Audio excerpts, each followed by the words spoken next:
আমাদের কওমি মাদ্রাসার চারটা নাম। একটা নাম হলো আমাদেরকে বলা হয় দরসে নেজামির মাদ্রাসা। শুনছেন না আপনারা? দরসে নেজামি বলা হয় বাদশাহ নেজামুল মুলক, যিনি সর্বপ্রথম এই ধরনের সিস্টেমের মাধ্যমে মাদ্রাসা পরিচালনার দরসে নেজামির সূচনা করেছেন। তিনি বাদশাহ ছিলেন। রাষ্ট্রীয় কোষাগার থেকে তিনি মাদ্রাসায় নেজামিয়া প্রতিষ্ঠা করেছেন।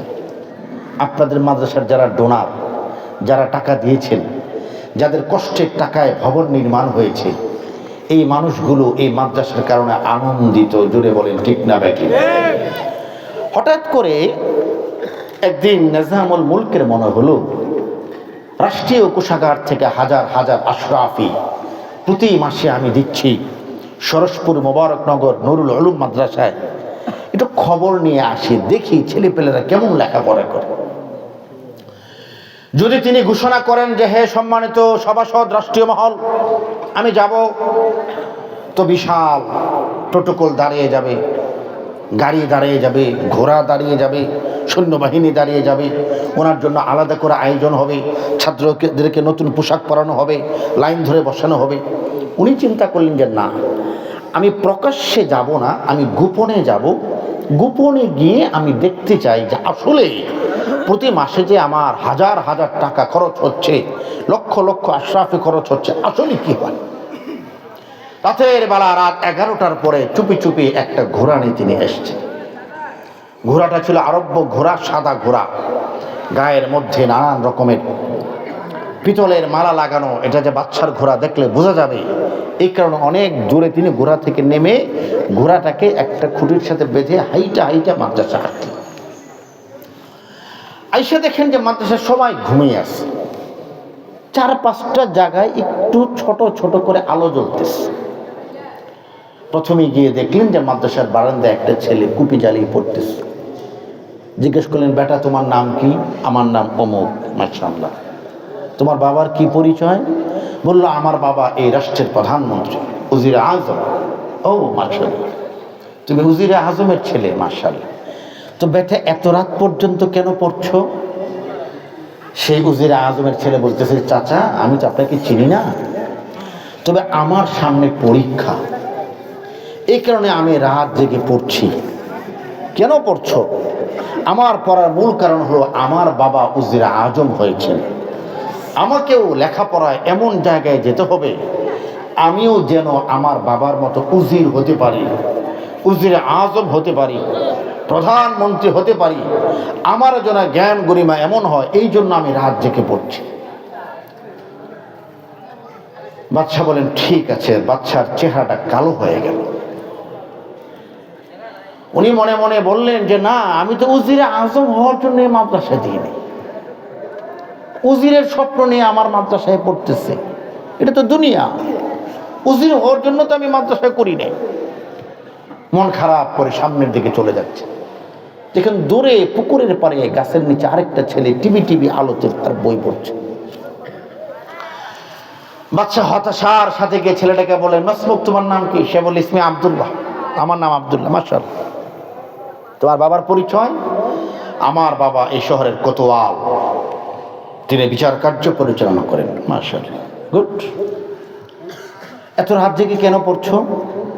সেও বলছে, চাচা আপনি তো আগন্তুক, আপনাকে আমি চিনি না। আমার বাবা কোতোয়াল, আমার বাবার শহরে অনেক নামডা। আমার মা বলেছেন আমাকেও আমার বাবার মতো কোতোয়াল হতে হবে, আমার বাবার মতো নাম ডাক আমার হতে হবে, এই জন্য আমি রাত জেগে পড়ছি। আমি চাই আমার জ্ঞানের সীমা পরিসীমা আমার পিতাকে ছাড়িয়ে যাক, এই জন্য আমি অন্যদের থেকে পরিশ্রম বেশি করছি। সরসপুরের বন্ধুরা মনোযোগ দিয়ে শুনবেন। বাদশা নেজামুল মুলক তার চোখে পানি চলে আসছে। না, আমার প্রতিষ্ঠানে তো আলো জ্বলছে না, আলোর নিচে আমি অন্ধকার দেখতে পাচ্ছি। কোতোয়াল হওয়ার জন্য তো আমি আমার প্রতিষ্ঠানকে দেইনি। তিনি বেরিয়ে গেলেন। যাওয়ার পথে গেটের পাশে আরেকটা ছেলেকে দেখছেন নিভু নিভু আলোতে পড়ছে। একে জিজ্ঞেস করলেন যে বাবা তোমার কি পরিচয়? মাসমুক তোমার নাম কি? উদাহরণস্বরূপ ধরুন, সে বলছে ইসমে মুহাম্মদ। আচ্ছা, তোমার পিতার পরিচয় কি? আমার পিতা এই শহরের সবচেয়ে বড় আলেম, সবচেয়ে বড় মসজিদের খতিব। বলেন সুবহানাল্লাহ। এবার বাদশা প্রশ্ন করেছেন, তাহলে কি তুমিও তোমার বাবার মতো খতিব হওয়ার জন্য পড়ছো? ছেলে বলছেন, না, আমার বাবা আমাকে বলেছেন খতিব হওয়াটা গুরুত্বপূর্ণ নয়, বরং দিন জানাটা সবচেয়ে বেশি গুরুত্বপূর্ণ।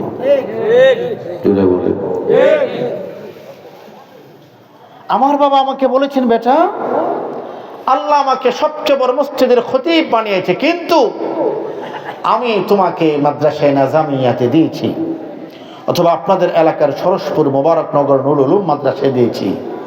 বেটা, তোমার প্রথম কাজ হলো তুমি আলেম হবে, তুমি হাফেজ হবে।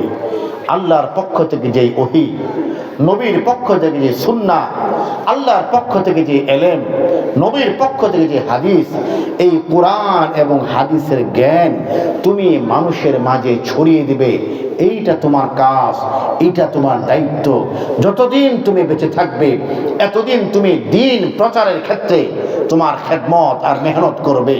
যতদিন রব্বুল আলামিন তোমাকে হায়াতে বাঁচিয়ে রেখেছেন, যেখানেই থাকো, শহরে থাকতে পারো, দ্বীনের তালিম তুমি দিবে। গ্রামে থাকো, দ্বীনের তালিম তুমি দিবে। নগরে থাকো, দ্বীনের তাদরিস তুমি দিবে। শহরে থাকো, দ্বীনের খেদমত তুমি দিবে। সবচেয়ে বড় মসজিদে আছো, দ্বীনের খেদমত তুমি দিবে। সরসপুর গ্রামীণ মাদ্রাসায় আছো, দ্বীনের খেদমত তুমি করবে। জোরে বলেন ঠিক না ঠিক? বাদশা এর আগের দুইটা সন্তানের প্রশ্ন শুনে তিনি ভেবেছিলেন, আজকে রাজমহলে গিয়ে নোটিশ জারি করব, এখন থেকে মাদ্রাসায় নেজামিয়া আর চলবে না। রাষ্ট্রীয় কোষাগার থেকে টাকা দিয়ে দুনিয়ার এমপি মন্ত্রী তৈরি হওয়ার যে শিক্ষা মিশন, এই শিক্ষা মিশন আমি রাখবো না। গেটের পাশে দাঁড়ানো ইমাম সাহেবের ছেলে যখন বলল, আমার বাবা আমাকে এখানে ভর্তি করেছেন কোরআন শেখার জন্য, আমার বাবা আমাকে ভর্তি করেছেন হাদিস শেখার জন্য, আমার বাবা আমাকে ভর্তি করেছেন মাসআলা শেখার জন্য, আমার বাবা আমাকে ভর্তি করেছেন ফিকহ শেখার জন্য, আমার বাবা আমাকে ভর্তি করেছেন তাফসীর শেখার জন্য, আমার বাবা আমাকে ভর্তি করেছেন আদব শেখার জন্য, আমার বাবা আমাকে ভর্তি করেছেন তালিম শেখার জন্য, আমার বাবা আমাকে ভর্তি করেছেন আখলাক শেখার জন্য। আর বলেছেন, বেটা, তোমাকে কওমি মাদ্রাসায় ভর্তি করেছি, মাদ্রাসায়ে নাজামিয়ায় ভর্তি করেছি, তোমাকে দর্সে নাজামের ছাত্র বানিয়েছি। যখন তুমি লেখাপড়া শেষ করবে, সেদিন থেকে নিয়ে যতদিন পর্যন্ত আল্লাহ তোমাকে হায়াতে বাঁচিয়ে রেখেছেন, যতদিন পর্যন্ত তোমার হায়াত বাকি আছে, যতদিন পর্যন্ত তোমার ধমনীতে এক ফোঁটা রক্ত বাকি থাকবে, ততদিন পর্যন্ত তুমি দ্বীনের খেদমতের পিছনে সময় ব্যয় করবে, ততদিন পর্যন্ত দ্বীনের দায় হিসেবে সময় ব্যয় করবে, ততদিন পর্যন্ত জামানার একজন মুয়াজ্জিন হিসেবে সময় ব্যয় করবে, ততদিন পর্যন্ত জামানার এক ইমাম হিসেবে দায়িত্ব পালন করবে, ততদিন পর্যন্ত জামানার এক খতিব হিসেবে দায়িত্ব পালন করবে। চাচা, আপনি কে? আপনাকে তো চিনি না। মাদ্রাসায় পড়ছে একটাই কারণ, আমি আমার আল্লাহর দ্বীন শিখতে চাই। মাদ্রাসায় পড়ছি একটাই কারণ, আমি আমার নবীর দ্বীন শিখতে চাই। মাদ্রাসায় পড়ছি একটাই কারণ, সমাজের মানুষগুলোর মাঝে আমি আমার আল্লাহর দ্বীনকে শিখাতে চাই, আমার নবীর দ্বীনকে শিখাতে চাই। আর জাগতিক কোনো উদ্দেশ্য নয়। দর্সে নাজামি এই একমাত্র ছাত্র, যার কথা শুনে বাদশা নিজামুল মুলক চিন্তা করলেন, হ্যাঁ, আমার প্রতিষ্ঠান তো সঠিক ধারার উপর আছে, আমার প্রতিষ্ঠান সঠিক লাইনের উপর আছে, আমার প্রতিষ্ঠান সঠিক অস্তিত্বের উপর আছে, আমার প্রতিষ্ঠানের ভিত আমার যেই শক্ত আদর্শের উপর থাকার কথা, সেই আদর্শের উপর প্রতিষ্ঠানের ভিত আছে। সরসপুরের বন্ধুরা, কওমি মাদ্রাসা সমাজের এমপি বানানোর জন্য তৈরি করা হয় নাই, কওমি মাদ্রাসা রাষ্ট্রের মন্ত্রী বানানোর জন্য তৈরি করা হয় নাই, কওমি মাদ্রাসা উপদেষ্টা বানানোর জন্য তৈরি করা হয় নাই, কওমি মাদ্রাসা জাতীয় মসজিদের খতিব বানানোর জন্য তৈরি করা হয়েছে। জোরে বলেন ঠিক না ঠিক? খুব সহজভাবে উত্তর দিবেন। আপনাদের সরসপুরে আমার পিছনে মনে মসজিদ, তাই না? ইমাম সাহেব আসানা নাই? উদাহরণস্বরূপ সরসপুরে আব্দুল মালেক সাহেব জন্মগ্রহণ করেছেন, এই কারণে এখানে একটি রাষ্ট্রীয় অনুষ্ঠান হচ্ছে।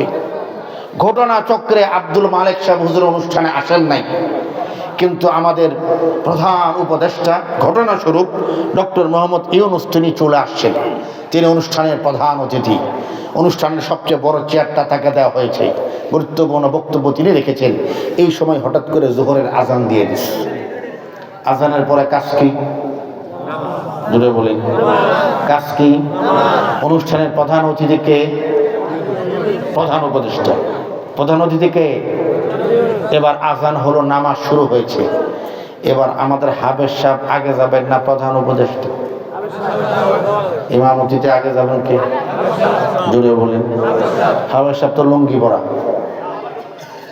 সমস্যা আছে? পাঞ্জাবি কম দামি, সমস্যা আছে?